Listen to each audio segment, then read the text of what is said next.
You're with Julian on the Brown Note and a review of Den of Thieves 2 Pantera. Was that actually theatrically released? I think it was, and it did all right. I think it was mainly made for streaming.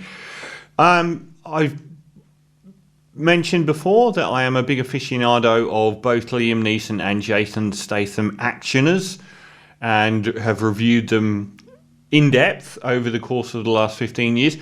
I think Gerard Butler is certainly the most interesting addition to those two as the trio of actioners at the moment. He's done a lot of really cool undergroundish actioners over the last probably 5 or 6 years. He did that amazing Meteor film, which is fantastic. He did the film just called Plane, which was I thought was fantastic, and he's done quite a few, but they never get that much attention. But I think he's sort of building up this kudos level now. And Den of Thieves, I did have a lot of time for. If you are a tragic for LA cop, grimy LA cop films with a lot of corruption, like basically post-Training Day films, like Street Kings with Keanu Reeves, which had a lot of flaws, but also a lot that I loved about it. Den of Thieves was half the movie Heat, as it portrayed Gerard Butler as the cop against a group of very, very highly trained robbers, and played out to a degree like the movie Heat, but was done in a sort of Training Day-esque world where Gerard Butler was wildly corrupt. In fact, I would say it's a mix of Heat, Training Day, and Bad Lieutenant. He was like a complete mess of a man, very corrupt, also a real cop. And I thought it was extreme.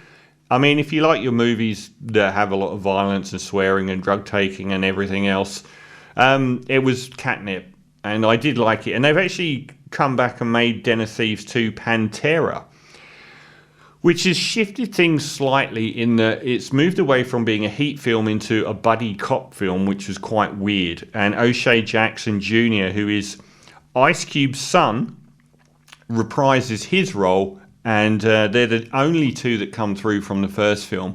In the first film, it was this multi-layered heist, which had a bit too much story. In the end, the main criminal gang doing the heist and the cops were all sort of blindsided by O'Shea Jackson actually ripping everyone off and disappearing. And we rejoin that story a few years later, where Gerard Butler's character is still the complete mess he ever was, but is still searching for this O'Shea Jackson character. And at that, the point there is that they didn't actually have any money missing from anything. So they couldn't work out how he'd robbed $100 million or more, because no one was admitting to actually losing any money. And I thought it was a really good film. This time around, O'Shea Jackson is carrying on as an international bank robber of very difficult targets. The main target here is fascinating. It's this place in Amsterdam. I think it's called like Diamond City or something, but it's the world's epicenter of diamond trading, which is a fascinating environment and very highly guarded.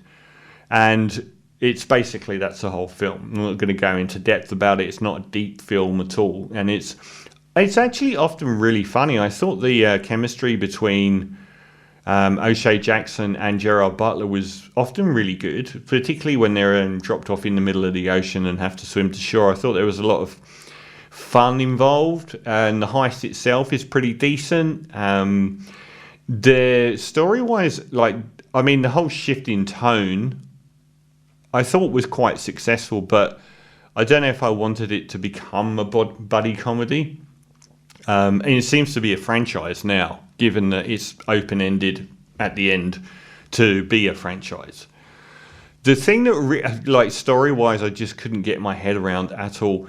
O'Shea Jackson knows that Gerard Butler's cop is chasing him, and when he turns up, O'Shea Jackson and his crack team of international thieves just welcome him into the fold as a partner in the robbery, which it's like that was lazy writing. It's like, no way on earth would you ever do that.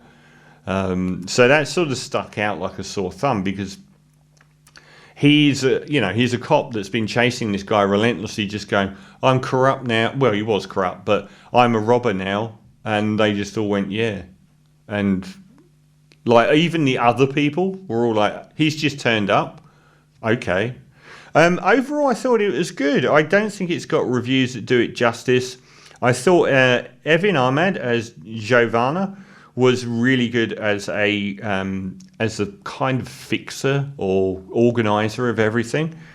I don't know that many others stood out, but I thought, there was plenty of action. It was reasonably high budgeted, I think, and the whole world of that diamond exchange in Amsterdam was fascinating, and the heist itself was really well done, and the comedic stylings of this new buddy pairing were quite good. I recommend it. I would give it a solid 7.5 out of 10 for Den of Thieves 2 Pantera.